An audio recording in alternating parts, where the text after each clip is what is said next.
आरिफ ठीक कह रहा है राठौर साहब। आरिफ फोन को जरा लाउड स्पीकर पे लगाओ, मैं चाहता हूं कि इब्राहिम खां भी ये बात सुने।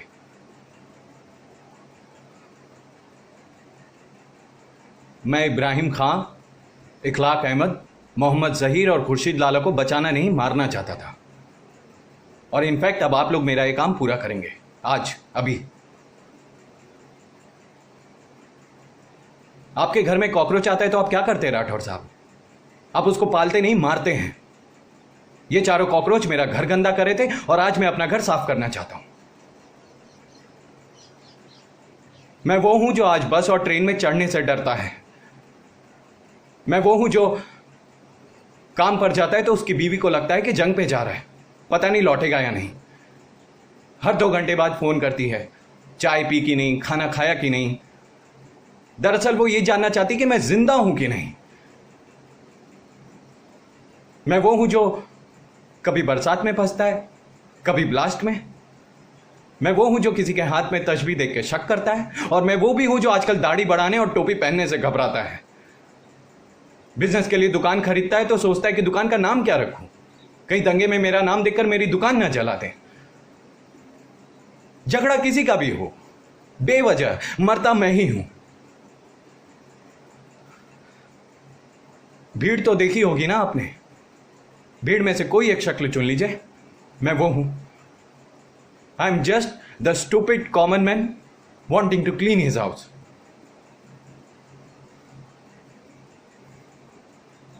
क्यों, जाग गया तो तकलीफ हो रही है?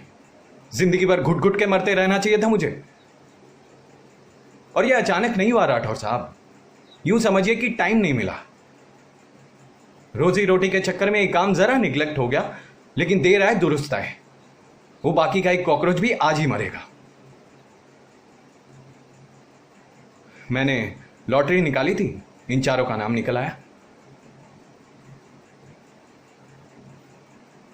अरे वो लोग तो ऐसे भी मरेंगे राठौर साहब, और इब्राहिम खां जैसे लोग ही मारेंगे उन्हें। पिछली बार ट्रेन में मारा था, इस बार कहीं और मारेंगे। और तब तक मारते रहेंगे जब तक हम इन्हें जवाब देना नहीं सीखेंगे। मतलब मेरे मजहब का इससे कुछ लेना देना नहीं है। मैंने कहा ना, आई am just the stupid common man, right? शायद,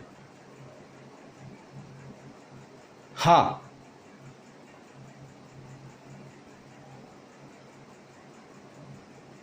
मैं साबित कुछ नहीं करना चाहता राठौर साहब, मैं आपको बस याद दिलाना चाहता हूं कि लोगों में गुस्सा बहुत है, उन्हें आजमाना बंद कीजिए। We are resilient by force, not by choice. आपको बेबस करने में मुझे सिर्फ 4 हफ्ते लगे। आपको क्या लगता है कि जो लोग हमें मारते वो हमसे ज्यादा इंटेलिजेंट है? अरे इंटरनेट पे बॉम्ब टाइप करके सर्च मारिए, 352 साइट्स मिलेंगे कि बॉम्ब कैसे बनाया जाता है, क्या क्या इक्विपमेंट इस्तेमाल होता है। सारा इंफॉर्मेशन आसानी से एक्सेसिबल है, मुफ्त में। आप जानते हैं कि कपड़े धोने का साबुन भी एक पोटेंशियल बॉम्ब होता है? मुझे लगता है कि आम आदमी के लिए इससे ज्यादा यूजफुल प्रोडक्ट आज तक नहीं बना। गलती हमारी है, हम बहुत जल्दी यूज्ड टू हो जाते हैं। एक ऐसा हादसा होता है तो चैनल बदल बदल कर सारा माजरा देख लिया, फोन किया, एसएमएस किया और शुक्र मनाया कि हम बच गए। और फिर हम उस सिचुएशन से लड़ने के बजाय उसे एडजस्ट करना शुरू कर देते हैं। लेकिन हमारी भी मजबूरी है ना, हमें घर चलाना होता है साहब। इसलिए हम सरकार चुनते हैं कि वो मुल्क चलाए। आप लोग, सरकार, पुलिस फोर्स, इंटेलिजेंस सक्षम है इस तरह की पेस्ट कंट्रोल करने के लिए, लेकिन आप लोग कर नहीं रहे, सिर्फ शह दिए जा रहे हैं। Why are you not nipping them in the bud? एक आदमी गुनहगार है या नहीं, इसको साबित करने के लिए आपको 10 साल लग जाते हैं। आपको नहीं लगता कि आपकी काबिलियत पे सवाल है? यह सारा नाटक बंद होना चाहिए। This whole bloody system is fraud. अगर आप लोग ऐसे कीड़ों का सफाया नहीं करेंगे तो हमें झाड़ू उठानी होगी।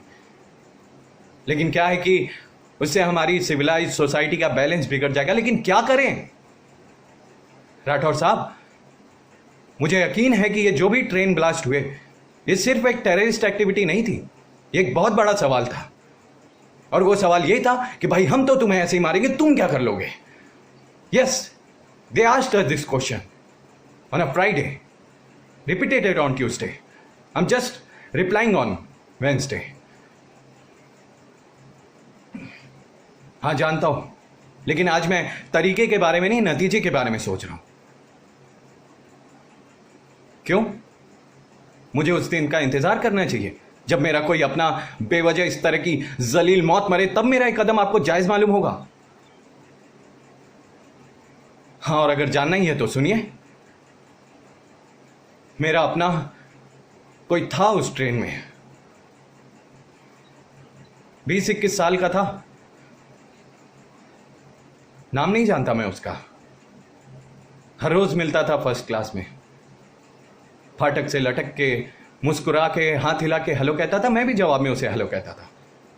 ऐसे बहुत से लोग थे, एक दूसरे को नाम से नहीं जानते थे, सिर्फ हेलो से जानते थे। हादसे से एक रोज पहले उसने मुस्कुरा के मुझे अपनी एंगेजमेंट रिंग दिखाई थी। He was very happy. अगले रोज मेरी ट्रेन मिस हो गई, मैं बच गया, लेकिन वो नहीं बच पाया।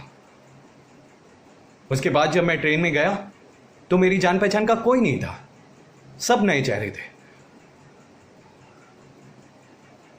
नहीं नहीं नहीं, मैं इतना भी इमोशनल या सेंटिमेंटल नहीं हूं। I always knew what loss is.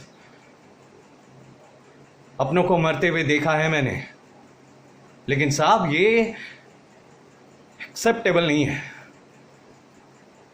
कोई मादरचोद, पार्डन माय लैंग्वेज, लेकिन कोई मादरचोद बटन दबा के मेरे लिए फैसला नहीं करेगा कि मुझे कब मरना है। उन्हें फक्र है 92 पे, 93 पे, 2006 पे, गुजरात, मुंबई, दिल्ली, मालेगांव पे। मुझे फक्र है खुद पे कि मैं ऐसे लोगों को मार रहा हूं। मैं कोई मसीहा नहीं हूं राठौर साहब, और ये मैं किसी के लिए नहीं कर रहा, ये मैं सिर्फ अपने लिए कर रहा हूं। मैं चाहता हूं कि मेरा बच्चा अगर घर से बाहर निकले तो बेखौफ घूमे, कहीं भी, कभी भी, ट्रेन में, बस में, कहीं भी। क्योंकि मेरे रीजंस और मेरी डिमांड अजीब सी है ना। वो लोग मेरे जैसे 200 को मारे तो ठीक है, और मैं उन जैसे सिर्फ 4 को मारे तो ये अजीब सा है, हा? आपकी गलती नहीं है।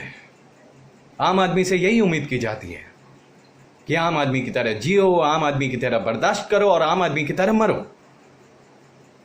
अपने आप को ही देख लीजिए, जब तक आपको मालूम नहीं था कि मैं कौन हूं, आप मुझसे डर भी रहे थे, मुझे सीरियसली भी ले रहे थे। अब मैंने आपको बता दिया कि मैं एक आम आदमी हूं, तो आपकी आवाज में अचानक एक कॉन्फिडेंस आ गया। शायद आप ये भी सोच रहे होंगे कि अच्छा, टेररिस्ट नहीं है, आम आदमी है, तब तो पकड़ लूंगा। ऐसा ना हो तो बेहतर है, क्योंकि सारे के सारे बॉम्ब्स अभी भी वहीं हैं। राठौर साहब, आरिफ, अब ये आप पर डिपेंड करता है कि मैं दोबारा कॉल करूं या नहीं। अब से सिर्फ 10 मिनट बाद नैना रॉय अपने कैमरामैन के साथ वहां पहुंचेगी, उसके पीछे एक डॉक्टर और एक एम्बुलेंस होगी। मैं न्यूज़ पर कंफर्म रिपोर्ट चाहता हूं कि इब्राहिम खान मर चुका है। अगर ऐसा होता है तो मैं फौरन आपको फ़ोन करके बता दूंगा कि सारे बॉम्ब्स कहाँ हैं, और अगर ऐसा नहीं होता है तो फिर ये आपकी जिम्मेदारी।